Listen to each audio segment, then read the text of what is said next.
ఈరోజే అనంగ త్రయోదశి, పైగా మంగళవారంతో కలిసి వచ్చింది. ఎంతో పవిత్రమైన విశేషమైన రోజు ఇది. మరి ఇంతటి విశేషమైన రోజు ఈ కథను విన్నా, చదివినా, చెప్పినా, వినిపించినా జన్మల పాపాలు తొలగి కోటి జన్మల పుణ్యం వస్తుంది, సకల శుభాలు కలుగుతాయి. మరి ఆ కథ ఏంటో ఇప్పుడు ఈ వీడియోలో తెలుసుకుందాం. ఒకసారి సూత మహాముని సౌనకాది ఋషులకు శివభక్తురాలైన రాజు భార్య అయిన సీమంతిని భక్తిని, పరమశివుని యొక్క ప్రభావాన్ని, మహత్యాన్ని తెలిపే ఒక కథను ఈ విధంగా చెప్పడం మొదలుపెట్టాడు. పూర్వకాలంలో విదర్భ దేశంలో వేద శాస్త్రాలు ఎరిగినవాడు, బుద్ధిమంతుడు అయిన వేదమిత్రుడు అనే ఒక బ్రాహ్మణోత్తముడు ఉన్నాడు. అతనికి సారస్వతుడు అనే పేరుగల ఒక బ్రాహ్మణ మిత్రుడు ఉన్నాడు. వారిద్దరూ చాలా స్నేహంగా ఒకే దేశంలో నివసిస్తూ ఉండేవారు. వేదమిత్రుడికి సుమేధుడు అనే ఒక కొడుకు, సారస్వతుడికి సామవంతుడు అనే ఒక కొడుకు ఉన్నారు. ఆ ఇద్దరూ ఒకే వయస్సు కలవారు, సమాన వేషధారులు, అన్నిటిలో సమానమైన వారు. ఒకే ముహూర్తాన విద్యా సంస్కారాలను పొంది సమానమైన విద్యా సంపత్తి కలవారయ్యారు. 4 వేదాలను సంపూర్ణంగా అభ్యసించారు. ఎప్పుడూ కూడా తల్లిదండ్రులకు సంతోషం కలిగించేవారు. ఒకసారి 16 ఏళ్లు నిండిన వాళ్ళిద్దరినీ వారి తల్లిదండ్రులు పిలిచి, మీరిద్దరూ లోకోత్తర సౌందర్యం కలిగి సకల విద్యా సారంగతులై బాల్యంలోనే ప్రకాశిస్తున్నారు. మీ ఇద్దరికి వివాహం చేసుకునే యుక్త వయస్సు వచ్చింది. మీ విద్యతో మెప్పించి విదర్భ దేశాధీశుని అనుగ్రహాన్ని పొంది చాలా ధనం సంపాదించి మీ వివాహాలు చేసుకోండి అని చెప్పారు. అది విని ఆ బ్రాహ్మణ పుత్రులు ఇద్దరూ విదర్భ రాజు దగ్గరకు వెళ్లి తమ వివాహానికి కావలసిన ధనం కోసం యాచించారు. వారి అభిప్రాయం తెలుసుకుని లౌకిక వ్యవహారంగా ఆ రాజు చిరునవ్వు నవ్వి, ఇక్కడ నిషిత దేశాధిస్తుడైన చంద్రాగతుని భార్య అయిన సీమంతిని సోమవారం రోజు పార్వతీ పరమేశ్వరులను భక్తి శ్రద్ధలతో పూజిస్తుంది. ఆమె తప్పకుండా ప్రతి సోమవారము సోమవార వ్రతాన్ని ఆచరిస్తుంది. ఆ రోజున భార్యా సమేతులు వేదవేత్తలలో శ్రేష్ఠులైన బ్రాహ్మణోత్తములను చాలా భక్తితో పూజించి వారికి ఆమె విశేషంగా ధనాన్ని ఇస్తుంది. కావున మీ ఇద్దరిలో ఒకరు స్త్రీ వేషం వేసుకుని మరొకరు భర్తగా ఉండి బ్రాహ్మణ దంపతులు కండి. తరువాత సీమంతిని గృహానికి వెళ్లి విశేషమైన ధనాన్ని పొంది మళ్లీ నా దగ్గరకు రండి అన్నాడు రాజు. అది వినివారు, మీరు చెప్పినట్లు చేయడానికి మాకు చాలా భయం వేస్తుంది. దేవతలకు, గురువులకు, తల్లిదండ్రులకు, అలాగే రాజుకు తప్పు చేసినవాడు వెంటనే వంశంతో సహా నశిస్తాడు. అదీ కాక రాజాంతపురాలకు పురుషుడు మాయవేషంతో ప్రవేశించడం ఎలాగా? మాయ ఎంత దాచినా బయటపడకపోదు. సజ్జనులు తమ ప్రాణాల మీదకు వచ్చినా మాయ చెయ్యరు. అందువల్ల మేము ఈ పని ఎప్పుడూ కూడా చెయ్యము అని చెప్పారు. అప్పుడు ఆ రాజు, దేవతలు, గురువులు, తల్లిదండ్రులు, పరిపాలకుడు వీరి శాస్త్రాన్ని ఎప్పుడూ అతిక్రమించకూడదు. మేము ప్రభులం, మాచే శాసించబడు ప్రజలు మీరు. రాజాజ్ఞ మీరని వారికి శుభం కలుగుతుంది, లేకపోతే భయమే కలుగుతుంది. కాబట్టి మీరు వెంటనే మా ఆజ్ఞను అనుసరించవలసింది అని చెప్పాడు. ఆ విప్రకుమారులు ఇద్దరూ కూడా రాజు భయం వల్ల తమ చిత్తమే అని ఒప్పుకున్నారు. అప్పుడు ఆ రాజు సారస్వత పుత్రుడికి, సామవంతుడికి వస్త్రము, కాటుక మొదలైన స్త్రీ జనోచితాలంకారాలను చేయించాడు. కృత్రిమ వేషం వేసిన బ్రాహ్మణ బాలుడు జడ, కరణాభరణాలు, అంగరాగాలు అలంకరించుకుని సిద్ధమైన ముఖం కలిగి అచ్చమైన స్త్రీరత్నంలాగా ప్రకాశించాడు. రాజు శాసనాన్ని అనుసరించి విప్రకుమారులు ఇద్దరూ దంపతులుగా మారి తాము తలచింది అవుతుందని నిషిత దేశానికి వెళ్లారు. సోమవారం రోజు రాజగృహానికి వెళ్లి సతీ సమేతులైన బ్రాహ్మణులతో కలిసి ఆతిథ్యం స్వీకరించి పాదాలను కడిగించుకున్నారు. రాజు భార్య అయిన సీమంతిని దేవి వారిద్దరినీ కూడా విడివిడిగా పూజించింది. బ్రాహ్మణ కుమారులు కృత్రిమ దంపతులుగా మారినట్లు గ్రహించి ఆమె చిరునవ్వు నవ్వి వారిని సాక్షాత్తు పార్వతీ పరమేశ్వరులుగా తలచి పూజించింది. ఆ ఉత్తమ బ్రాహ్మణుల యందు దేవదేవుడగు సదాశివుణ్ణి, బ్రాహ్మణ భార్య యందు జగన్మాతయగు పార్వతీదేవిని ఆవాహన చేసింది. గంధం, పూలదండల చేత ధూపం చేత నిశ్చలమైన మనస్సుతో నమస్కరించి పూజ చేసింది సీమంతినీదేవి. భక్తితో వడ్డన చేసి పార్వతీ పరమేశ్వరులకు నివేదన చేసి సమర్పించింది. వారంతా తృప్తిగా భోజనం చేసి ఉత్తరాపోసనం చేసిన తర్వాత రాజపత్ని వారికి నమస్కరించి దక్షిణ తాంబూలాలను తగిన విధంగా ఇచ్చింది. మంచి ఆవులు, బంగారం, వస్త్రాలు, రత్నాలు, మాలలు, అలంకారాలు వారికి ఇచ్చి నమస్కరించి బ్రాహ్మణులందరినీ పంపించింది. అదేవిధంగా కృత్రిమ దంపతులైన బ్రాహ్మణ కుమారులు కూడా పూజించి పంపించింది. సీమంతినీదేవి సోమవంతుని యందు పార్వతీదేవిని ఆవాహన చేసి పూజించడం వల్ల నిజంగానే అతను ఉత్తమ స్త్రీగా మారిపోయాడు. అందువల్ల పురుష ధర్మాన్ని మరచిపోయి బ్రాహ్మణ పుత్రుడి పట్ల అనురాగంతో, ఓ విశాలాక్ష, సర్వ అవయవ సుందరుడవు నాదా, ఎక్కడికి వెళ్తున్నావు? నీ ప్రియురాలైన నన్ను వెనక్కి తిరిగి చూడవేమి అని పలకగా ఆ మాటలు విని బ్రాహ్మణ కుమారుడు ముందు నడుస్తూ అది పరిహాసమనుకుని మామూలుగా ఉన్నాడు. కాని మళ్ళీ ఆ బాలికగా మారిన ఆ బ్రాహ్మణ కుమారుడు, ఎక్కడికి వెళ్తున్నావు? అక్కడే ఆగు, నన్ను కౌగలించుకో అని పలికింది. ఇంత క్రితం ఎప్పుడూ వినని మాటలు విని సందేహంతో అతను వెనక వస్తున్న చిన్నదాన్ని చూసి చాలా ఆశ్చర్యపడ్డాడు. ఈమె ఎవరు? నా మిత్రుడు ఎక్కడున్నాడు? నా మిత్రుడు సర్వాంగ సుందరమైన స్త్రీగా మారిపోయాడా ఏంటి? దీని గురించి ఇతన్నే అడుగుదామని ఆలోచించి, ఓ స్నేహితుడా, రూప గుణాదుల చేత నీవు కొత్తగా కనబడుతున్నావు. స్త్రీలాగా కొత్తగా మాట్లాడుతున్నావు. నీవు బ్రహ్మచారివి, ఇంద్రియాలు జయించిన వాడివి, వేదాంగవేత్తవు, శాంతుడవు, సారస్వతిని కుమారుడవు, ఇలా ఎందుకు మాట్లాడుతున్నావు అని అడిగాడు. అప్పుడు ఆమె మళ్ళీ, ఓ నాదా, నేను పురుషుణ్ణి కాదు, నీకు సౌఖ్యాన్ని ఇచ్చే సామవతిని. నీకు సందేహంగా ఉంటే నన్ను పరీక్షించి చూడు అంది. దాంతో ఆ బ్రాహ్మణుడు ఒక్కసారి సామవతి చేతిని తాకాడు. సామవతి సహజమైన కొప్పు పిరుదులతో ప్రకాశిస్తూ సౌందర్యవతిగా కనిపిస్తుంది. ఆమెను చూసి కామవాంఛాతుడై కొంచెం నిఖిల మనస్సుడయ్యాడు. విద్వాంసుడైన అతను క్షణకాలం ఆశ్చర్యంతో మౌనం వహించాడు. అప్పుడు సామవతి అయిన ఆ యువతి బుద్ధిశాలి అయిన బ్రాహ్మణుడి కుమారుతో, మీ అనుమానం తీరింది కదా, ఇక వచ్చి నాతో ఉండండి అని అంటూ అతన్ని కౌగలించుకుంది. అప్పుడు ఆ బ్రాహ్మణుడు, నా తల్లిదండ్రులు వంశాలను బట్టి చేయకూడని పని నేను ఎలా చేయగలను? హద్దుమీరి ఇలా మాట్లాడకు, నన్ను ఈ విధంగా బాధించకు. పూర్వం నీవు సమస్త వేద శాస్త్రాలు అభ్యసించి ఆ సారాన్ని గ్రహించిన వాడవు. ఎందుకు ఇలా మాట్లాడుతున్నావు? నీవు చదివిన శాస్త్రాలు ఏమయ్యాయి? నీ తెలివి ఏమైంది? ఇది నీకు తగునా? లోకంలో జారిని అయిన స్త్రీ మార్గాన్ని నీవు అనుసరించడం ధర్మమేనా? నీవు నిజంగా స్త్రీవి కావు, మామూలు పురుషుడివి కావు, విద్వాంసుడువు. బాగా ఆలోచించుకో. మనం మన తల్లిదండ్రులకు తెలియనీయక దుష్ప్రభావ మాటలు విని మన వంశానికి కూడా తగని ఈ పనిని పూనుకున్నాం. దాని ఫలితం ఇప్పుడు అనుభవిస్తున్నాం. నువ్వు బ్రాహ్మణ పుత్రుడివి, విద్వాంసుడివి అయినా ఏ కారణం వల్ల నీవు కపట స్త్రీ వేషం ధరించవలసి వచ్చిందో ఆ కారణాన స్త్రీ వేషంతో ఉండవలసి వచ్చింది అని ఈ విధంగా చెప్పినప్పటికీ ఆ చిన్నది మన్మథ పీడితురాలై అతన్ని బలవంతంగా కౌగలించుకుంది. ఈ విధంగా కవ్వించిన వికారం చెందక ధైర్యంతో సుమేధుడు అతి ప్రయత్నం మీద ఇంటికి చేరి జరిగిన వృత్తాంతమంతా వివరించాడు. అప్పుడు ఆ బ్రాహ్మణులు దుఃఖంతో దాన్ని విని చాలా కోపగించి కుమారులతో కలిసి విదర్భరాజు దగ్గరకు వెళ్లారు. సారస్వతుడు రాజును చూసి, ఓ రాజా, నీ శాసనబద్ధుడైన నా కొడుకుని చూడు. నీ ఆజ్ఞ వల్ల వింధ్య అయిన స్త్రీ రూపాన్ని పొంది కర్మ ఫలాన్ని అనుభవిస్తున్నాడు. ఇప్పుడు నా సంతానం నష్టమైంది. నా పితృదేవతలు ఆశలేని వారు అయిపోయారు. పుత్ర సంతానం లేనివాడికి పిండ ప్రదానం లేదు. కాబట్టి పరలోకం లేదు. నాకు సంతానం నష్టమైపోయింది. నా వేద మార్గాలన్నీ నష్టమైపోయాయి. ఏకైక సుతుడు కల నాకు ముందు ఏ గతి కలదో నువ్వే చెప్పు అని అడిగాడు. ఈ విధంగా పలికిన సారస్వతిని మాటలు విని రాజు సీమంతినీదేవి ప్రభావానికి చాలా ఆశ్చర్యపోయాడు.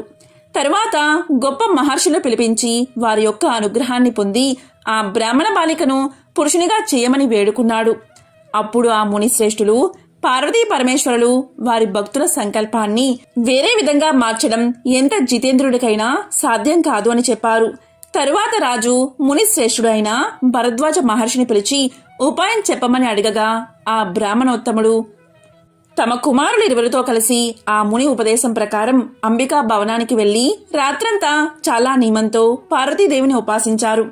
ఈ విధంగా 3 రోజులు ఉపవాసముండి జపం, పూజ, హోమం చేస్తున్న ఆ రాజు అనేక విధాలుగా పార్వతీదేవిని సంతసింపచేశాడు. అప్పుడు ప్రసన్నమైన పార్వతీదేవి కోటి చంద్రులతో సమానమైన కాంతులతో నిజస్వరూపాన సాక్షాత్కరించింది. నీ కోరిక ఏమిటి అని రాజుని ప్రశ్నించింది పార్వతీదేవి. ఈ చిన్నదానికి పుంసత్వం అనుగ్రహించమని కోరాడు రాజు. అప్పుడు పార్వతీదేవి, నా భక్తులు తలచిన పనిని వేరుగా చేయడానికి 1000 సంవత్సరాలైనా ఎవరికీ సాధ్యం కాదు అని పలికింది. దానికి రాజు పూర్వకర్మ చేత ఈ బ్రాహ్మణుడికి ఒకే ఒక్క కొడుకు, ఆ ఒక్క పుత్రుడిని కోల్పోయినప్పుడు ఇతనికి సుఖం ఎక్కడిది అని ప్రశ్నించాడు. అప్పుడు పార్వతీదేవి, ఈ బ్రాహ్మణుడికి నా అనుగ్రహం వల్ల వేరొక పుత్రుడు పుడతాడు. ఆ కొడుకు విద్య, వినయం, దీర్ఘాయుషు, మంచి ఆశయం కలవాడై వర్ధిల్లుతాడు. ఈ బ్రాహ్మణ కన్య సుమేధుడికి భార్య అయి సమస్త భోగాలను అనుభవిస్తుంది అని చెప్పి పార్వతీదేవి అంతర్ధానమైంది. ఆ మహారాజు బ్రాహ్మణులు తమ తమ ఇళ్లకు వెళ్లిపోయారు. సారస్వతునికి పార్వతీదేవి దయ వల్ల పూర్వపు కుమారుడు వంటి ఒక కొడుకు కలిగి సంతోషపెట్టాడు. సామవతి అనే కన్యను సుమేధుడికిచ్చి వివాహం చేశారు. వారిద్దరూ దంపతులై సకల సుఖాలను అనుభవించారు. ఈ విధంగా సూత మహాముని ఋషులకు శివభక్తురాలైన రాజు భార్య అయిన సీమంతిని భక్తిని, పరమశివుని యొక్క ప్రభావాన్ని, మహత్యాన్ని వర్ణించాడు. చైత్రమాసం శుక్లపక్షంలో వచ్చే త్రయోదశిని అనంగ త్రయోదశి అంటారు. ఈ వ్రతం దంపతుల మధ్య అనురాగాన్ని పెంచుతుంది. వారి మధ్య అనురాగాలను వృద్ధి చేయడంతో పాటు దాంపత్య జీవితాన్ని సుఖమయం చేసే అనంగ త్రయోదశి విశిష్టమైన వ్రతమిది. చైత్రమాసంలో వచ్చే త్రయోదశిని అనంగ త్రయోదశి అని, మదన త్రయోదశి అని, మన్మథ త్రయోదశి అని, కామదేవ త్రయోదశి అని పిలుస్తారు. ప్రేమాది దేవత అయిన కామదేవుడు అయిన మన్మధుడి పూజకు కేటాయించిన పర్వదినమిది. మరి ఎంతో విశేషమైన పవిత్రమైన ఈ రోజు శివ పురాణము, అలాగే మత్స్య పురాణంలోని ఈ కథను విన్నా, చదివినా, చెప్పినా, వినిపించినా సకల శుభాలు కలుగుతాయి. మరి ఆ కథ ఏంటో ఇప్పుడు ఈ వీడియోలో తెలుసుకుందాం. నమోస్తు పుష్పబాణాయ జగలాదాహ్లకారిణే మన్మదాయ జగన్నేత్రే రతిప్రీతి ప్రియాయతే. మన్మధుడు బ్రహ్మదేవుడి హృదయం నుండి ఆవిర్భవించాడు. మన్మధుడి వాహనం చిలుక. మన్మధుని రూపం అందమైన యవ్వనవంతునిగా ధనస్సు ఎక్కుపెడుతున్నట్లు, రెక్కలతో ఎగురుతున్నట్లు, ఇతని విల్లు చెరుకు గడతోనూ మరియు బాణాలు 5 రకాల సువాసనలు వెదజల్లే పూలతోనూ అలంకరించబడి ఉంటాయి. ఆ పువ్వులు అశోకం, తెలుపు మరియు నీలం పద్మాలు, మల్లె మరియు మామిడి పూలు. మన్మధుని భార్య రతీదేవి. పూర్వం ఒకప్పుడు తారకాసురుడు అనే రాక్షసుడు బ్రహ్మదేవుడు ఇచ్చిన వరం కారణంగా బలగర్వితుడై, వరగర్వితుడై ఋషులను, మునులను, సత్పురుషులను, దేవతలను, మనుషులను అందరినీ వేధిస్తూ ఉండేవాడు. బ్రహ్మ ఇచ్చిన వరాల మూలంగా శివుని కుమారుడు తప్ప అతన్ని మరెవ్వరూ వధించలేరు. అప్పటికి శివుడు బ్రహ్మచారిగా తపస్సు చేసుకుంటున్నాడు. ఎందుకు అంటే దక్ష ప్రజాపతి యాగంలో సతీదేవి తన ప్రాణాలను విడిచిపెట్టినప్పుడు శివుడు ఎంతో కలత చెందుతాడు. సతీదేవి మృతదేహాన్ని తన భుజాలపై ఎత్తుకుని అక్కడి నుండి వెళ్ళిపోతాడు. ఇది విశ్వంలో తిరుగుబాటుకు దారితీస్తుంది. ప్రకృతి యొక్క విధ్వంసక శక్తులు బలపడతాయి. ఈ సంక్షోభాన్ని అంతం చేయడానికే విష్ణువు సతీదేవి శరీరాన్ని వివిధ భాగాలుగా విభజించి అవి భూలోకంలో ఒక్కో చోట పడేలా చేస్తాడు. అవే అష్టాదశ శక్తిపీఠాలు. దీని తర్వాత శివుడు ధ్యానం చేయడం ప్రారంభిస్తాడు. పార్వతీదేవి హిమవంతుని కుమార్తెగా పుడుతుంది. శివుణ్ణి తప్ప మరెవరిని వివాహం చేసుకోను అంటుంది పార్వతీదేవి. యోగనిష్టలో ఉన్న శివుడికి సపరిచర్యలు చేస్తూ ఉంటుంది పార్వతి. తారకాసురుని బాధలు భరించలేని మునులు, సత్పురుషులు, దేవతలు, ఋషులు బ్రహ్మ దగ్గరికి వెళ్లి శరణు వేడారు. అప్పుడు బ్రహ్మదేవుడు ఇలా సమాధానం చెప్పాడు. శివుడి బ్రహ్మచర్యాన్ని భంగపరిచి పార్వతీదేవికి శివుడికి వివాహం జరిగేలా చేస్తే వారి పుత్రుడు తారకాసురుణ్ణి వధిస్తాడని బ్రహ్మ సలహా చెప్పాడు. అప్పుడు ఇంద్రుడు ఈ బృహత్ కార్యాన్ని మన్మధుడు చేయగలడని పంపిస్తాడు. అప్పుడు మన్మధుడు వసంతుని సహాయంతో శివుణ్ణి పూల బాణంతో మేల్కొల్పుతాడు. దీంతో కోపగించిన శివుడు 3వ కన్ను తెరిచి మన్మధుణ్ణి భస్మం చేస్తాడు. మన్మధుడు విషయం పూర్తిగా అర్థం చేసుకోకుండా దేవతలందరికీ రాజైన ఇంద్రుడే వచ్చి స్వయంగా అడిగాడు కదా అని రంగంలోకి దిగాడు. అప్పటికి శివుడు యోగ నిష్టలో ఉన్నాడు. పార్వతీదేవి అక్కడికి సమీపంలోనే ఉండి శివుడికి పరిచర్యలు చేస్తూ ఉంది. మన్మధుడు శివుడు ఉన్న చోటుకు వెళ్లి తన ప్రతాపాన్ని చూపించాడు. యోగ నిష్టలో శివుడికి మనోవికారం కలిగింది. ఎదురుగా ఉన్న పార్వతీదేవిని చూశాడు పరమశివుడు. అయితే అంతలోనే జరిగిందేమిటో తెలుసుకున్నాడు శివుడు. వెంటనే తన యోగనిష్టను చెడగొట్టినందుకు 3వ కంటితో మన్మధుడిని చూశాడు మహాశివుడు. క్షణాల్లోనే మన్మధుడు భస్మమయ్యాడు. ఇది చూసిన మన్మధుని భార్య రతీదేవి బోరున విలపించింది. దేవతల మేలు కోరే తన భర్త అలా చేశాడే తప్ప మరే విధమైన తప్పు ఆయన చెయ్యలేదని తనకు మళ్ళీ ప్రతిభిక్ష పెట్టమని శివుణ్ణి వేడుకుంది రతీదేవి. దీంతో శివుడు కరుణించాడు. రతీదేవికి మాత్రమే మన్మధుడు ఆనాటి నుంచి కనిపిస్తాడని, ఇతరులు ఎవరికి మన్మధుడు కనిపించడని శివుడు తెలియచేశాడు. దానితో రతీదేవి అంతటి సౌభాగ్యమే తనకు చాలు అని శివపార్వతులకు నమస్కారం చేసింది. ఆ తరువాత మన్మధుణ్ణి పూజించింది. మన్మధుణ్ణి కాముడు అంటారు. రతీదేవి విలాపాన్ని దయతో అర్థం చేసుకున్న శివుడు మళ్లీ ఆమెకు తన భర్త కనిపించేలా వరాన్ని ప్రసాదించాడు. ఆ విధంగా వరం ప్రసాదించిన రోజే అనంగ త్రయోదశి. రతీదేవి పూజలు చేసిన రోజే అనంగ త్రయోదశి. అందుకే ఈరోజు వ్రతంలా జరుపుకోవడం ఆనవాయితీగా మారింది. అయితే ఆ మహాశివుడు మన్మధుడికి అనంగుడు అంటే అంగాలు లేకుండా చేశాడు. అందుకే దీనికి అనంగ త్రయోదశి అనే పేరు వచ్చింది. రతి మన్మధులు ఇద్దరూ అన్యోన్యతా రాగాలు ఉన్న దంపతులు. అలాంటి వారిని పూజించడం వల్ల భార్యాభర్తల మధ్య అన్యోన్యత, అనురాగాలు వృద్ధి చెందుతాయి. దాంపత్య జీవనం సుఖమయమవుతుంది. నమోస్తు పుష్ప బాణాయ జగలాదాహకారిణే మన్మదాయ జగన్మేత్రే రతిప్రీతి ప్రియాయతే కామదేవాయ విద్మహే పుష్ప బాణాయ ధీమహి తన్నో అనంగ ప్రచోదయాత్. అనంగ త్రయోదశి రోజు తెల్లవారుజామునే నిద్రలేచి కాలకృత్యాలు తీర్చుకుని తల స్నానం చేసి నిత్య పూజా విధులను పూర్తి చేసి మన్మధుణ్ణి పూజించాలి. రతి మన్మధులతో పాటు కామ సంహార మూర్తి అయిన శివుణ్ణి కూడా పూజించాలి.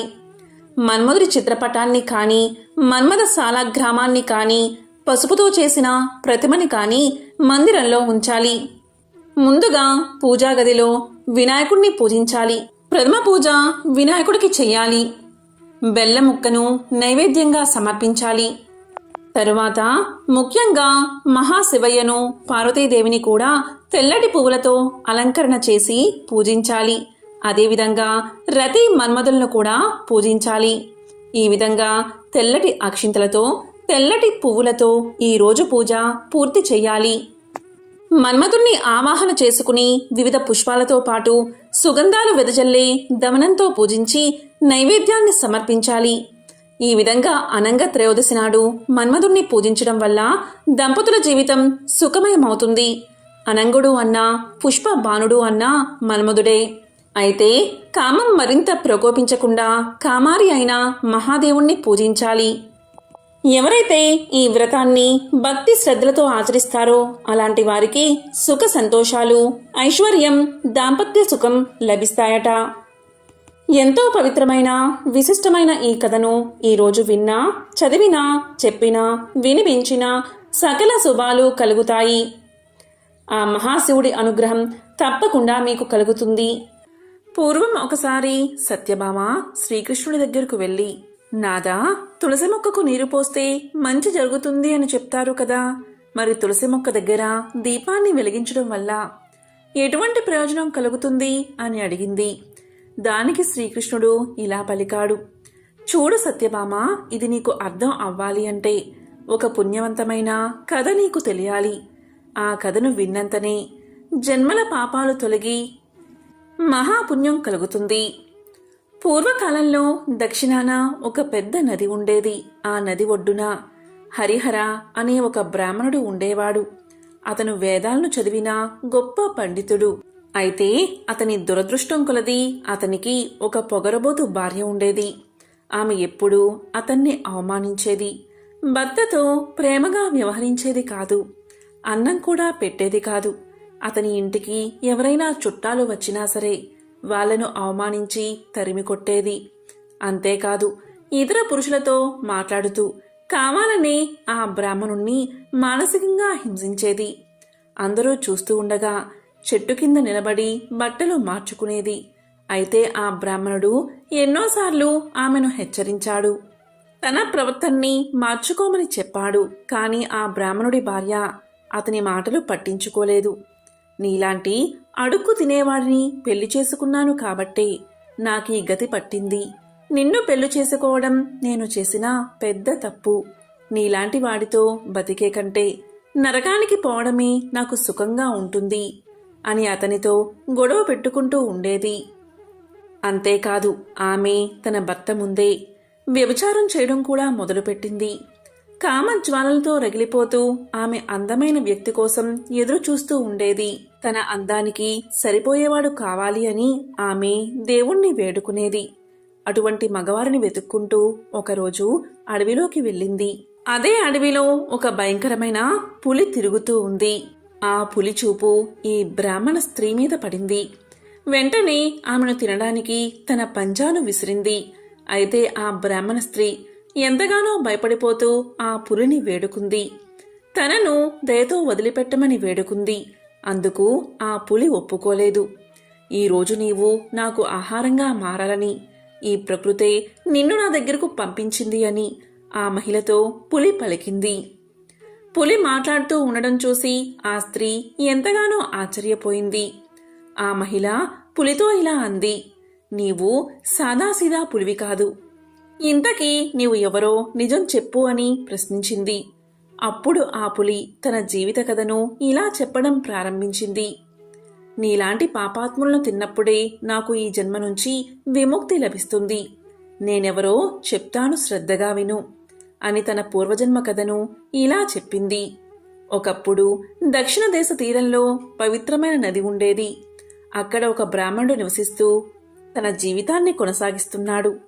ఎన్నో పుణ్యాలు చేసుకుంటే గాని ఆ బ్రాహ్మణుడి కడుపున నేను పుట్టాను. అయితే నాకు ఆ బ్రాహ్మణుడి సద్గుణాలు రాలేదు. నాలో ధనాన్ని సంపాదించాలి అనే కోరిక ఎక్కువగా ఉండేది. దీంతో నేను అక్రమ మార్గంలో ధనాన్ని సంపాదించడం మొదలుపెట్టాను. యాగాలు నిర్వహించాను, కానీ వాటికి కూడా ధనాన్ని ఆశించాను. ఎన్నో పాపపు పనులు చేస్తూ పాపాత్ముల కోసం యజ్ఞాలు చేసి వారి నుంచి విలువైన దానాలు స్వీకరించాలు. ఇలా సమయం గడిచిపోతూ ఉంది. నేను ముసలివాడిని అయ్యాను. కానీ నా మనసులో మాత్రం ధనాన్ని సంపాదించాలి అనే అత్యాశ ఇంకా పెరిగిపోయింది. ఒకరోజు నది ఒడ్డుకు వెళ్లి కొంతమంది పండితులతో కలిసి సక్రమైన పూజా విధానంలో కూడా తప్పుడు మంత్రాలు చదువుతూ పూజలు చేశాను. కానీ అదే సమయంలో ఒక కుక్క నా దగ్గరకు వచ్చింది. దాన్ని నేను తరిమి కొట్టాను, కానీ అది నా కాలిని కొరికేసింది. ఆ కుక్క కాటుకు నేను అక్కడికక్కడే చనిపోయాను. నేను చనిపోయిన తర్వాత యమదూతలు ప్రత్యక్షమయ్యారు. ఇటువంటి పాపాలు చేయడం వల్ల నాకు యమలోకంలో ఎన్నో శిక్షలు వేశారు. కొన్ని వేల సంవత్సరాల పాటు శిక్షలు అనుభవించిన తర్వాత నాకు ఇలా పులి రూపంలో జన్మ లభించింది. నా పూర్వజన్మ గురించి నాకు బాగా తెలుసు కాబట్టి నేను పుణ్యాత్ములను చంపును అని ప్రతిజ్ఞ చేసుకున్నాను. కానీ నీ వంటి పాపాత్ములైన వారిని మాత్రం చంపితింటే ఖచ్చితంగా నా పాపాలకు ప్రాయశ్చిత్తం కలుగుతుంది. ఇలా చెప్పి ఆ పులి ఆ స్త్రీని చంపి తినేసింది. ఆ తరువాత ఆమెను యమదూతలు యమలోకానికి తీసుకువెళ్లారు. ఇక నరకానికి వెళ్లిన తర్వాత ఆమెను యముడి ముందు నిలబెట్టారు. ఆమె పాపాల చిట్టా చూసి చిత్రగుప్తుడు సైతం ఆశ్చర్యపోయాడు. ఆమె వ్యభిచారం చేయడమే కాకుండా భర్తను అత్తా మామలను నానా రకాలుగా హింసించి ఎన్నో పాపాలు చేసిందని తెలిసి ఆమెకు నరకంలో కుంభీపాక రౌరవాది నరకాలు విధించారు. ఇక ఎన్నో సంవత్సరాల పాటు అగ్నిగుండంలో కాల్చారు. ఆ తరువాత ఆమె ఒక చండాలుడి ఇంట్లో జన్మించింది. ఎటువంటి దాన ధర్మాలు హిందూ సాంప్రదాయాలు తెలియని ఇంట్లో ఉండడం వల్ల ఆమె 20 సంవత్సరాల వరకు ఎన్నో అవస్థలు పడుతూ బతికింది. ఆ తరువాత ఆమె ఒక నది ఒడ్డుకు వెళ్ళినప్పుడు అక్కడ కొంతమంది స్త్రీలు తులసి మొక్క ముందు దీపం వెలిగించడం చూసింది. ఆడవాళ్ళందరూ తులసి మొక్కకు ఎందుకు పూజలు చేస్తున్నారు అని ఆమె ఆశ్చర్యపోతూ వాళ్లను వివరాలు కనుక్కుంది. తులసిని పూజించడం వల్ల సర్వ పాపాలు తొలగిపోతాయని తెలిసిన తర్వాత ఆమె కూడా తులసి ముందు దీపం పెట్టడం ప్రారంభించింది. ఇలా రోజులు గడిచిపోతూ ఉండగా ఒకరోజు అనుకోకుండా ఆమెకు మృత్యువు వచ్చింది. నిమిషాల్లో ఆమె చనిపోయిన తర్వాత ఆమె ఆత్మను నరకానికి తీసుకుపోవడానికి యమదూతలు వచ్చారు. ఆమెను వారు నరకానికి తీసుకుపోతూ ఉండగా వైకుంఠ ద్వారపాలకులు యమదూతలను అడ్డగించారు. మమ్మల్ని ఎందుకు అడ్డుకుంటున్నారు అని యమదూతలు ప్రశ్నించగా అందుకు వైకుంఠ ద్వారపాలకులు, ఈ మహిళ ఎన్నో సంవత్సరాల పాటు తులసి మొక్క దగ్గర దీపాన్ని వెలిగించింది, పూజలు చేసింది. కాబట్టి ఆమె చేసిన సర్వ పాపాలు జన్మజన్మల పాపాలు కూడా తొలగిపోయాయి అని వైకుంఠ ద్వారపాలకులు తెలియచేశారు. తులసి మొక్కను పూజిస్తే ఎటువంటి ఫలితం ఉంటుందో వాళ్లకు తెలియజేశారు. దీంతో యమదూతలు ఆశ్చర్యపోతూ మరిన్ని వివరాలు అడిగారు. దానికి వైకుంఠ ద్వారపాలకులు ఇలా చెప్పారు, చూడండి యమదూతలారా, తులసి శ్రీసఖి శివే పాపహరిణి పుణ్యతే నమస్తే నారదనుతే నమో నారాయణ ప్రియే అనే శ్లోకాన్ని పఠిస్తూ తులసికోట ముందు ఎవరైతే దీపాన్ని వెలిగిస్తారో వాళ్లకు సర్వ సౌఖ్యాలు కలుగుతాయని, వాళ్ల పాపాలన్నీ తొలగిపోతాయని ద్వారపాలకులు చెప్పారు. అంతేకాదు, తులసి మొక్కను పూజించినప్పుడు విష్ణుమూర్తిని కూడా పూజిస్తూ ఓం నమో భగవతే వాసుదేవాయ అనే మంత్రాన్ని జపించాలి. ప్రతిరోజు సూర్యుడు అస్తమించే సమయంలో, అలాగే సూర్యోదయ సమయంలో కూడా తులసిమాత ముందు దీపాన్ని వెలిగించి విష్ణుమూర్తిని స్మరిస్తే ఎంతో పుణ్యం లభిస్తుంది. జన్మజన్మల పాపాలు తొలగిపోతాయి. వ్యభిచారం చేస్తూ భర్తను హింసించిన స్త్రీ ఏ విధంగా అయితే తన కర్మ ఫలితం నుంచి తప్పించుకుంటుందో, అదేవిధంగా తులసిమాతను పూజించి గౌరవిస్తే ఎంతో శుభం కలగడమే కాకుండా ఇంట్లో కూడా శాంతి సౌఖ్యాలు కలుగుతాయి. అయితే తులసిమాత ముందు నెయ్యితో దీపం కాని, నువ్వుల నూనెతో కాని దీపం వెలిగించాలి. ముఖ్యంగా ఆవు నెయ్యితో దీపం వెలిగించడం వల్ల అత్యంత సౌఖ్యం కలుగుతుంది. అటువంటి సమయంలో నువ్వుల నూనెతో దీపం వెలిగించడం వల్ల పాపకర్మలతో పాటు శనిపీడ కూడా తొలగిపోతుంది. 7 జన్మల పుణ్యం లభించాలి అంటే తులసికోట ముందు దీపాన్ని వెలిగించాలి. దీనివల్ల దారిద్ర్యం దరిదాపుల్లోకి కూడా రాదు. ముఖ్యంగా జీవితపు చివరి రోజుల్లో తులసి మొక్క ముందు దీపం వెలిగించి శ్రీ మహావిష్ణువును స్మరిస్తూ ఉంటే వాళ్లకు మోక్షం ప్రాప్తిస్తుంది. లక్ష్మీదేవి ఆశీర్వాదం పొందాలి అనుకున్నా సరే తులసి ముందు దీపం వెలిగించాలి అని యమదూతలకు వైకుంఠ ద్వారపాలకులు చెప్పారు అని శ్రీకృష్ణుడు సత్యభామకు తులసి గొప్పతనం వివరించాడు. ఎవరైతే ఈ కథను భక్తి శ్రద్ధలతో వింటారో వారింట్లో అన్ని శుభాలే కలుగుతాయి. పూర్వకాలంలో కుండినము అనే పట్టణం సింధు దేశంలో ఉండేది. ఆ పట్టణంలో కౌండిన్య నామంతో ఒక బ్రాహ్మణుడు ఉండేవాడు. అతని భార్య పేరు గుణశీల. ఆమె వివాహం జరిగిన దగ్గర నుంచి ఎప్పుడు చూసినా ఏడుస్తూనే ఉండేది.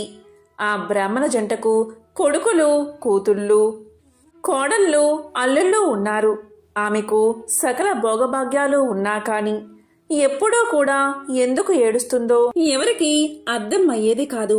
ఈమె ఏడుపు విని చుట్టుపక్కల వాళ్ళంతా ఎందుకు ఈమె ఇలా ఏడుస్తుంది, ఈమె అరుపులు వింటుంటే దరిద్రానికి సంకేతంగా అనిపిస్తుంది అని తిట్టుకునేవారు. ఈమె ఏడవడానికి ఏదో ఒక వంక చూసుకునేది. పిల్లి చచ్చినా, ఇంట్లో బల్లి చచ్చినా, వీధిలో కుక్క చచ్చినా దాన్ని ఒడిలో పెట్టుకుని ఏడుస్తూనే ఉండేది. కాని విధి మాత్రం ఈమెకు అనుకూలంగా లేదు. ఇలా ఒకరోజు ఇంట్లో పిల్లి చనిపోతే దాన్ని ఒడిలో పెట్టుకుని ఏడుస్తూ కూర్చుంది. ఆమె ఎప్పుడైతే దాన్ని ఒడిలో పెట్టుకుని ఏడుస్తూ ఉందో వెంటనే ఆ పిల్లి చచ్చింది కాస్త బతికి లేచి వెళ్ళిపోయింది. మరలా తెల్లవారేసరికి ఇంట్లో ఒక బల్లి చనిపోయింది. దాన్ని కూడా ఒడిలో పెట్టుకుని ఏడుస్తూ ఉంది. అక్కడ కూడా ఆశ్చర్యం జరిగింది. ఆమె ఒడిలో పెట్టుకుని ఏడవడం మొదలు పెట్టగానే ఆ బల్లికి తిరిగి ప్రాణం వచ్చి వెంటనే వెళ్ళిపోయింది. ఆమె జరిగిందంతా చూసి ఏడవడానికి కారణం లేకపోయిందే అని ఇంకా ఏడవడం మొదలు పెట్టింది. ఇలా ఉండగా ఒకరోజు వీధిలో ఒక కుక్క చనిపోయింది. దాని దగ్గరకు వెళ్లి ఒడిలో కుక్కను పెట్టుకుని ఏడుస్తూ ఉంది. ఆమె అలా ఒడిలో పెట్టుకుని ఏడవడం మొదలు పెట్టగానే ఒక్క దెబ్బకు ఆ కుక్క బతికి పరుగు పెట్టింది. అది చూసి, దేవుడా, నాకు మనస్ఫూర్తిగా ఏడ్చే స్వతంత్రం కూడా లేకుండా చేస్తున్నావు అని బోరున ఏడవడం మొదలుపెట్టింది. ఇదంతా చూసిన జనానికి ఇదేదో వింతగా అనిపించింది. అలా వారు ఆమె వైపు విచిత్రంగా చూడసాగారు. ఇక ఏడవడానికి కుదరడం లేదు అని ఒక ఉపాయం చేసింది. బయట ఉన్న తేలులను తీసుకువచ్చి ఉప్పు పాత్రల్లో, మిగతా పాత్రల్లో తేలుల్లో జర్రుల్లో ఉంచింది. ఎందుకు అంటే కూతుర్లు కోడళ్ళు అలా వంట నిమిత్తం చేతులు ఆ పాత్రలో పెట్టగానే అవి కుడతాయి గనక ఆ నొప్పితో వారు ఏడుస్తూ ఉంటే వారి పక్కన కూర్చుని ఏడవచ్చు అని ఈమె ఆలోచన. కాని విధి మాత్రం ఆమెకు వ్యతిరేకంగా ఉంది. కూతుర్లో కోడళ్ళు వాటిలో తమ చేతులు పెట్టగా జర్రెలు అలాగే తేల్లో వస్తువులుగా మారిపోయాయి. అంతేకాదు, తన కొడుకుల బట్టల్లో పాములు ఉంచేది. అలా పాములు కరిస్తే కొడుకులు చచ్చిపోతే ఏడవచ్చు అని ఈమె ఆలోచన. కాని విధి మాత్రం వేరేగా ఆలోచన చేసింది. ఆ పాములు కాస్త బంగారు మొలతాలలా అయిపోయాయి. ఇక కొడుకులు బట్టల్లో చెయ్యిలో పెట్టగానే బంగారు మొలతాళ్ళు వాడి చేతికి అందాయి. వెంటనే కొడుకులు, అమ్మా, బట్టల్లో బంగారు మొలతాడు ఎందుకు ఉంచావమ్మా అని అడగ్గానే దానికి ఆమె, నాయనా, వాటిని తీసి జాగ్రత్తగా దాచుకోండి అని పలికేది. అలా ఆమె ఏమి చేసినా ఏడవడానికి అవకాశం దొరకకపోవడం వల్ల ఆమె అడవికి పోయి అక్కడ కూర్చుని ఏడవడం మొదలుపెట్టింది. అలా ఏడుస్తున్న సమయంలో పార్వతీ పరమేశ్వరులు ఆ మార్గం గుండా పోతూ ఆమెను చూసి ఇలా పలికారు. ఎందుకమ్మా ఏడుస్తున్నావు అని అడగ్గా దానికి ఆమె ఇలా సమాధానం చెప్తుంది. ఓ మహనీయ దంపతుల్లారా, నాకు అష్టైశ్వర్యాలు ఉన్నాయి. కానీ ఎప్పుడు ఏడవాలనే బుద్ధి పుడుతుంది. అలా ఏడుస్తుంటేనే నాకు మంచిగా అనిపిస్తుంది. దానికి కారణం మీరే చెప్పాలి అని బ్రతిమాలుతుంది. అప్పుడు పార్వతీదేవి మొత్తం తెలుసుకుని ఇలా అంటుంది. ఓ గుణశీల, పూర్వం నీవు కందాబచ్చలి నోమును నోచావు. కాని దానికి ఉద్యాపన చేయడం మర్చిపోయావు. అందువల్లే ఈ జన్మలో ఈ గ్రహచారం నీకు పట్టింది. నీవు ఈ నోము నోయడం వల్ల మంచి సంతానం, సర్వభోగాలు కలిగాయి అని పలకగా గుణశీల అమ్మవారిని చూసి, అమ్మా, ఈ నోముకు ఉద్యాపన ఎలా చెయ్యాలో చెప్పమని కోరింది. దానికి అమ్మవారు ఇలా చెప్తుంది. అయితే విను. వెండితో కంద దుంపను చేయించు, బంగారంతో బచ్చలి తీగ చేయించు. మంచి కంద సేరు, బచ్చలి అరసేరు, 5 మానికల బియ్యం, పసుపు కుంకుమలతో, నల్ల పూసలు, రవికల గుడ్డలు, మెట్టెలు, మంగళ సూత్రాలతో, ముత్తైదువులకు దక్షిణ తాంబూలాలతో వాయనాలు సమర్పించు అని పార్వతీదేవికి చెప్పింది. అంతట గుణశీల ఇలా పలుకుతుంది. అయితే తల్లి, నేను వచ్చేంత వరకు ఇక్కడే ఉండమని ప్రార్థించి పరుగు పరుగున ఇంటికి పోయి అన్ని వస్తువులు తీసుకువచ్చి పార్వతీ అమ్మవారికి సమర్పించి ఉద్యాపన చేసింది. ఇక పార్వతీ అమ్మవారు నిండు హృదయంతో ఆమెకు ఆశీస్సులు అందించారు. అంతతో అమ్మవారు అంతర్ధానమయ్యారు. ఇక గుణశీల ఇంటికి వచ్చి జరిగిందంతా ఇంట్లో వారికి చెప్పేసరికి అందరూ ఆశ్చర్యపోయారు. 4 జాతుల వారు కుల భేదం లేకుండా ఈ వ్రతాన్ని ఆచరిస్తే సమస్త దుఃఖాలు తొలగిపోతాయని ఆమె చెప్పింది. దాంతో అందరూ కందాబచ్చలి వ్రతాన్ని ఆచరించి సర్వదుఖాలను పోగొట్టుకుని సుఖంగా జీవించారు. ఈ వ్రతకథను ఎవరైతే వింటారో వారికి సమస్త దుఃఖాలు తొలగిపోయి సకల శుభాలు కలుగుతాయి. పూర్వం గండకీ నదీ తీరాన ఉన్న సిరిపురం రాజ్యాన్ని వేరసేన మహారాజు జనారంజకంగా పరిపాలిస్తూ ఉండేవాడు. పాడి పంటలతో సుఖ సంతోషాలతో ప్రజలు ఆనందంగా జీవిస్తూ ఉండేవారు. ఈ వీరసేన మహారాజుకు వేట అంటే మిక్కిలి మక్కువ. అతను ఒకసారి గండకీ నదీ తీరాన్ని ఆనుకుని ఉన్న అడవుల్లోకి బయలుదేరాడు. చాలాసేపు క్రూర జంతువుల్ని వేటాడాడు. దాంతో రాజు రెట్టించిన ఉత్సాహంతో బాగా దట్టమైన అడవిలోకి వెళ్లిపోయి దారిని తప్పాడు. వెనుక ఉన్న సైన్యాలు రాజుని అందుకోలేక వెనుక పడ్డారు. ఇలా 2 రోజులు గడిచాయి. రాజు జాడ కోసం సైన్యాలు 4 భాగాలుగా విడిపోయి 4 దిక్కులా గాలించి అతి కష్టం మీద 3వ రోజున రాజు జాడ కనుక్కుని అందరూ ఒక చోటకు చేరుకున్నారు. గుర్రం మీద 3 రోజులు ఒంటరిగా ప్రయాణించిన రాజు బాగా అలసిపోయి నిస్సత్తువుగా ఉండిపోయాడు. వెంట తెచ్చుకున్న ఆహార పదార్థాలు నీళ్లు ఖర్చయిపోవడంతో సైనికులు కూడా అలసిపోయి ఆకలితో ఉన్నారు. చాలాసేపు గాలింపు తర్వాత వాళ్ళకి ఒక చిన్న పంట పొలం కనిపించింది. దాంట్లో చెరుకు, మొక్కజొన్న పంటలు ఉన్నాయి. దాంతోపాటు మామిడి, సీతాఫలం బాగా విరగకాచి ఉన్నాయి. మధ్యలో తీయని నీటితో కూడిన ఒక బావి ఉంది. ఇక సైనికులంతా ఆ పొలంపై పడి ఎవరికి కావలసిన వారు తీసుకుని కడుపు నిండా తిని మధురమైన బావినీరు తాగి మహారాజుకి కావలసిన ఫలాలు, చల్లని నీరు ఇచ్చి రాజుని సేద తీర్చారు. కాసేపటికి తేరుకున్న మహారాజు తన సైన్యంతో సహా రాజ్యాన్ని చేరుకున్నాడు. కానీ చిత్రంగా మరుసటి రోజు నుంచి రాజుకి తీవ్ర అశాంతి, అనారోగ్యం మొదలయ్యాయి. రోజు రోజుకి క్షీణిస్తూ మంచం పట్టాడు మహారాజు. రాజవైద్యులు ఎన్ని చికిత్సలు చేసినా రాజుకి ఆరోగ్యం చేకూరలేదు. ఈ విధంగా రోజులు నెలలు గడిచినా కూడా తన రోగం తగ్గకపోయేసరికి రాజు తన గురువైన తపోధనుడైన సదానంద మహర్షిని పిలిపించి తన సమస్యను పూర్తిగా వివరించాడు. అప్పుడు ఆ మహర్షి తన దివ్య దృష్టితో జరిగిందంతా తెలుసుకుని ఇలా పలికాడు: రాజా, రాజన్నవాడు ప్రజల్ని క్రూర మృగాల నుంచి రక్షించాలి. అది కూడా ప్రజలు క్రూర జంతువుల వల్ల తమకి ప్రాణభయం ఉందని ఫిర్యాదు చేసినప్పుడు మాత్రమే చేయాలి. కానీ నీవు మృగ వినోదం కోసం అకారణంగా జంతువుల్ని వేటాడి మూగ జంతువుల్ని హింసించావు. పైగా నీ సైనికులు ఓ పైరు పంటలో చొరబడి పేద రైతు యొక్క కష్టాన్ని దోచుకుని తిన్నారు. అందులో కూడా నీ సైనికులు అతని అనుమతి తీసుకోలేదు. అందులో నీకు కూడా భాగం ఉంది. ఆ పాపం కలిపురుషుడిగా మారి నిన్ను వేటాడుతుంది అని చెప్పాడు మహర్షి.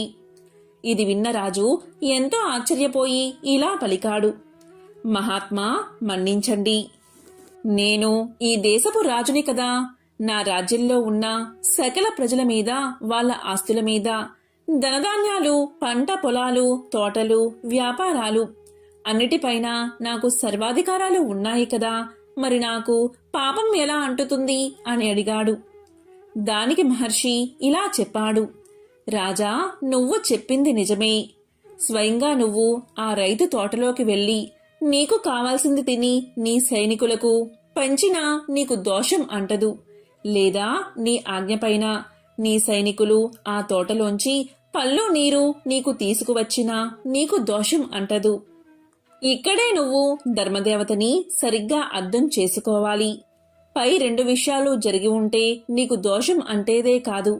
కానీ నీ సైనికుల అనాలోచిత చర్య వల్ల తాత్కాలికంగా నీకు ఉపశమనం లభించింది. కానీ ఆ దోష ఫలితాన్ని నువ్వు అనుభవించాల్సి వచ్చింది అని చెప్పాడు మహర్షి. ఇక రాజు సుదీర్ఘంగా ఆలోచించి, మహాత్మా, దీనికి పరిహారాన్ని, ప్రాయశ్చిత్తాన్ని చెప్పండని కోరాడు. ఇక మహర్షిని చూసిన మహారాజు అప్పటికప్పుడు ఆ పంట పొలం రైతును పిలిపించాడు. ఆ రైతు పేద యువకుడైన ముకుందుడు. చక్కనైన రూపం కలవాడు. కాయకష్టం చేసుకుని తనకున్న చిన్న పొలంలో రకరకాల పళ్ళు ఫలాలు పండిస్తూ వృద్ధులైన తన తల్లిదండ్రులను పోషించుకుంటూ ఉన్నాడు. రాజు యొక్క సైన్యం తన పంటని మొత్తం కాజేయడంతో గత నెల రోజులుగా తల్లిదండ్రులకు సరైన తిండి కూడా పెట్టలేక చాలా దీనస్థితిలో ఉన్నాడు. ఇక రాజు అతనికి క్షమాపణ చెప్పి తన తప్పుకి పరిహారంగా 1000 బంగారు నాణాలు బహుకరించాడు. అప్పుడు పేద రైతు మహా ఆనందపడి ఇలా పలికాడు, రాజా, ఈ బహుమానంతో జీవితాంతం నా తల్లిదండ్రులకి అస్సలు ఏ లోటు లేకుండా ప్రేమగా పోషించుకుంటాను అంటూ రాజుకి కృతజ్ఞతలు చెప్పి అక్కడ్నుంచి వెళ్ళిపోయాడు.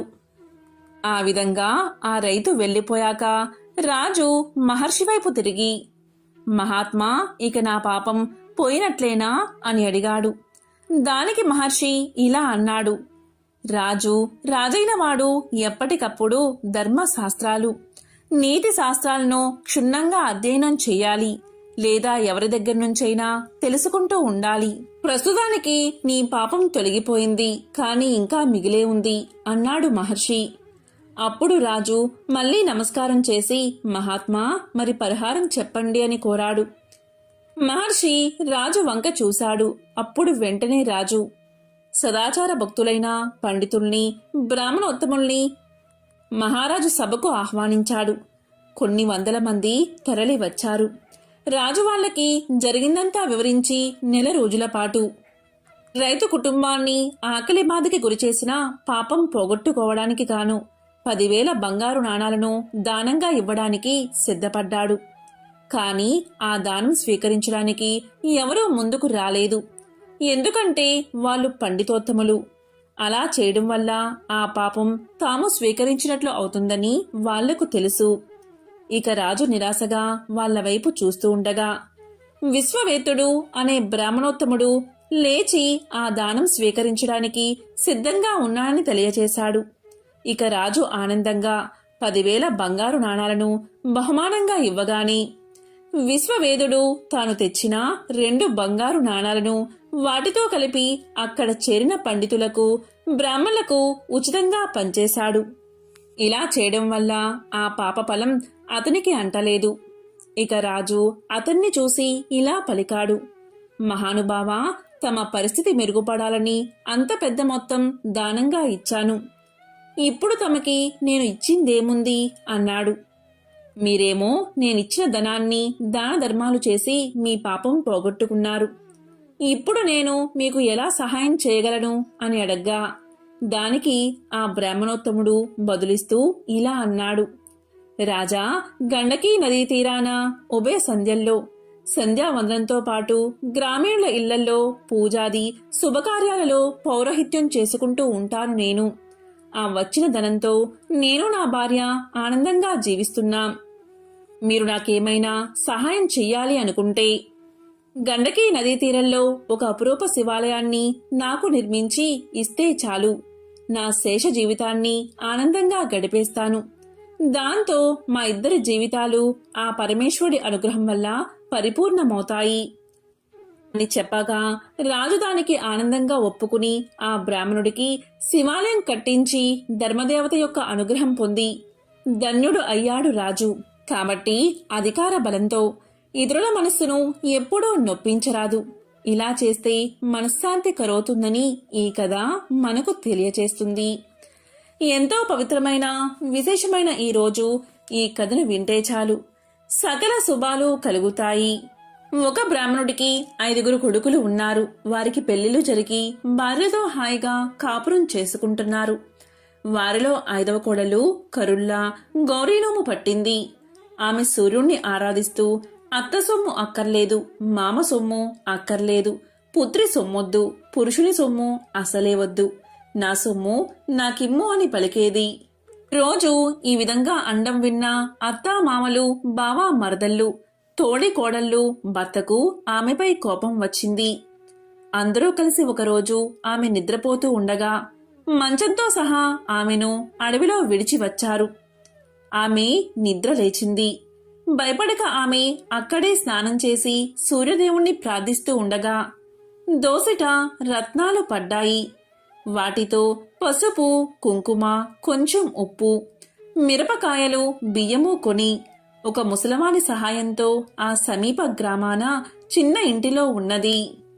ఎప్పుడైతే ఈమెను ఇలా చేశారో వారికి దరిద్రం పట్టి పల్లె పల్లెకు తిరుగుతూ అడుక్కుంటూ జీవితం గడపడం మొదలుపెట్టారు. అలా ఊరు ఊరు తిరుగుతూ ఉండగా ఒక దగ్గర సూర్య నమస్కారం చేస్తున్న ఈమెను చూశారు.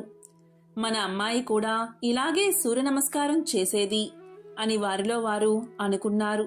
సూర్యుడి కరుణ వల్ల అక్కడ మేడలు, మిద్దెలు, ఇల్లు, వాకిళ్ళు, తోటలు, దొడ్లు విపరీతంగా కొన్నది ఆమె. నిత్యాన్నదానం చేసేది. ఒకరోజు అత్తామామలు వచ్చి అన్నం పెట్టమన్నారు. నా అత్తామామ మీలాగే ఉండేవారని వారిని చూసి పలికింది. ఇంతలో భర్త వచ్చాడు. ముగ్గురుకు తలంటు పోసి కొత్త బట్టలు కట్టబెట్టింది. వారితో కరుళ్ళు కొత్తవి కంచంలో పెట్టి కరుళ్ళలా గౌరీనోము నోయించింది. ఇలా 5 సంవత్సరాలు చేయించగానే వారి పాపాలన్నీ తొలగిపోయాయి. దాంతో వారు కోడలతో సహా ఎంతో ఆనందంగా జీవనం సాగించారు. ఎంతో పవిత్రమైన విశేషమైన ఈ కథను విన్నవారికి సకల శుభాలు కలుగుతాయి. మంగళవారం సందర్భంగా లక్ష్మీదేవికి సంబంధించిన ఒక విశిష్టమైన కథను ఇప్పుడు ఈ వీడియోలో తెలుసుకుందాం. పూర్వం అవంతి నగరంలో ధర్మయ్య, శ్యామల అనే దంపతులు ఉండేవారు. ధర్మయ్య వడ్రంగి పని చేసుకుంటూ జీవితం గడిపేవాడు. ఆ దంపతులకు 3 కుమార్తెలు. ఒక సంవత్సరం కరువు కాటకాలు వచ్చి ధర్మయ్యకు పని దొరకక ఇల్లు గడవడానికి కూడా చాలా కష్టపడ్డాడు. ఆ తరువాతి సంవత్సరం కూడా కరువుతో దేశమంతా అల్లాడిపోయింది. ప్రజలందరూ తిండి గింజలు దొరకక నానా ఇబ్బందులు పడ్డారు. ఇక ధర్మయ్య పరిస్థితి ఇంకా దారుణంగా ఉంది. తినడానికి 2 పూటల భోజనం కూడా దొరకక మరమరాలు తింటూ ఇల్లంతా కాలం గడుపుతున్నారు. కానీ ఆ దంపతులిద్దరూ ఇంత కష్టకాలంలో కూడా భగవంతుణ్ణి మరవలేదు. వారి ఇంట్లో తరతరాల నుండి వస్తున్న శ్రీ లక్ష్మీనారాయణ విగ్రహం ఒకటి ఉంది. ఆ విగ్రహాన్ని రోజు భక్తి శ్రద్ధలతో పూజించేవారు. రోజు ఏదో ఒక పదార్థాన్ని తప్పకుండా నైవేద్యంగా పెట్టేవారు. అయితే 2 సంవత్సరాల నుండి కరువు వల్ల ఇంట్లో ఏ పదార్థమూ లేకపోవడం చేత ఈ ఇంటి ఆవరణలోని తులసి మొక్క నుండి ఒక దళాన్ని శ్రీ లక్ష్మీనారాయణలకు భక్తితో కళ్ళుకు అద్దుకుని సమర్పించేవారు. రోజులు ఇలా గడుస్తూ ఉండగా ఒకరోజు రాత్రి 10 గంటల సమయంలో ఎవరో తలుపు తట్టిన శబ్దం వినబడింది. ఈ వేళలో ఎవరు వచ్చి ఉంటారా అని ఆలోచిస్తూ తలుపు తీసిన ధర్మయ్య దంపతులకు మధ్య వయస్కులో ఉన్న ఒక ముత్తైదువు కనిపించింది. ఆమెలో ఏదో ఒక దివ్య తేజస్సు ధర్మయ్యకు గోచరించింది. ఇంత రాత్రివేళ ఇలా ఒంటరిగా వచ్చిన ఈమె ఎవరై ఉంటుందా అని ఆలోచిస్తూ ఉండగా ఆమె వీరితో ఇలా పలుకుతుంది. నాయనా, నేను పొరుగు ఊరు నుండి మా ఊరు వెళుతూ దారి తప్పి ఇటుగా వచ్చాను. రాత్రి కావడం వల్ల దోవ సరిగ్గా తెలియడం లేదు. ఈ రాత్రి మీ ఇంటిలోనే పడుకుని తిరిగి ఉదయాన్నే వెళ్ళిపోతాను అని పలికింది. అప్పుడు ధర్మయ్య దంపతులిద్దరూ ఆమెను లోపలికి రమ్మని ఆహ్వానించారు. అతిథి భగవంతుడితో సమానం కదా, కానీ ఆమెకు ఇవ్వడానికి ఇంట్లో ఏమీ కనిపించలేదు. వాళ్ళకి కాసిన్ని మంచినీళ్లు మాత్రమే ఇచ్చారు. ఇంట్లో పడుకోవడానికి ఒక చాప మాత్రమే ఉంది. ఆ రాత్రి ఆమె ఆ చాపపైనే నిద్రించింది. తెల్లవారగానే వెళ్ళడానికి సిద్ధమైంది.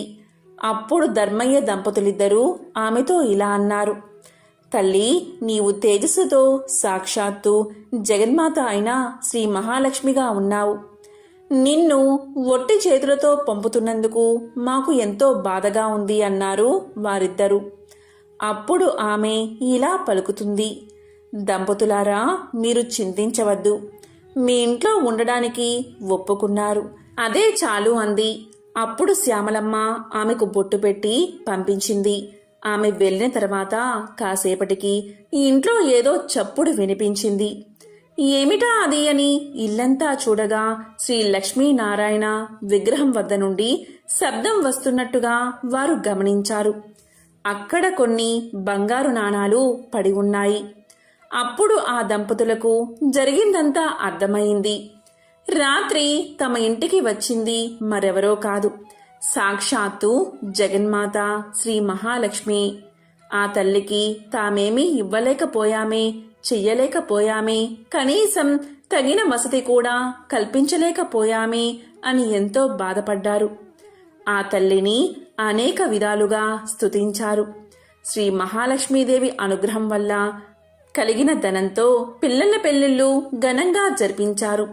జీవించినంతకాలం సుఖంగా జీవించి ఎన్నో సత్కార్యాలు చేసి చివరకు ముక్తిని పొందారు. దీపం లక్ష్మీ స్వరూపం. ధర్మయ్య దంపతులు రోజూ శ్రీ లక్ష్మీనారాయణ విగ్రహం వద్ద దీపం వెలిగించేవారు.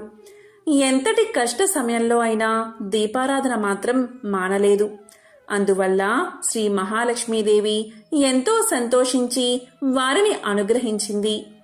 దీపం జ్ఞాన స్వరూపం, దీపం ఐశ్వర్య స్వరూపం.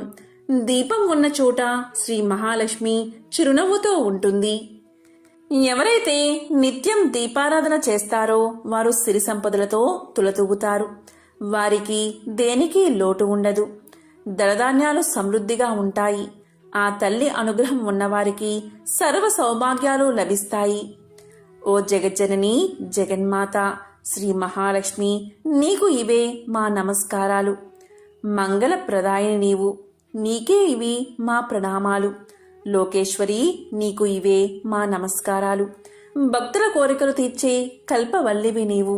నీ కటాక్షం ఉన్నవారికి సర్వ సౌభాగ్యాలు చేకూరతాయి.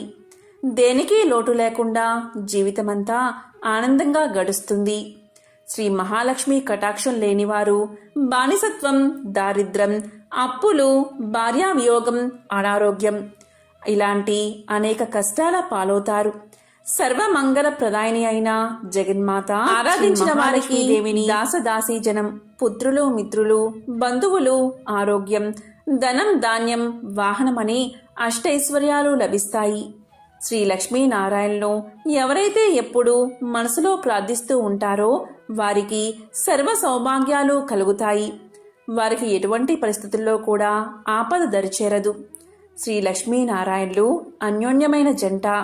మత్స్య అవతారంలో శ్రీలక్ష్మిగాను, కూర్మావతారంలో కూర్మావతిగాను, నరసింహ అవతారంలో శ్రీ మహాలక్ష్మిగాను, వరహ అవతారంలో భూలక్ష్మిగాను, శ్రీరామావతారంలో సీతగాను, శ్రీకృష్ణావతారంలో రుక్మిణిగాను ఆ మహాలక్ష్మి తన పెర్మిటి అయిన శ్రీమన్నారాయణుడితో కలిసి అవతరించింది. ఎంతో పవిత్రమైన విశేషమైన ఈ రోజు ఈ కథలను విన్నా, చదివినా, చెప్పినా, వినిపించినా సకల శుభాలు కలుగుతాయి. ఓం శ్రీ మహాలక్ష్మియే నమః. ఓం నమః శివాయ. ఓం నమో భగవతే వాసుదేవాయ.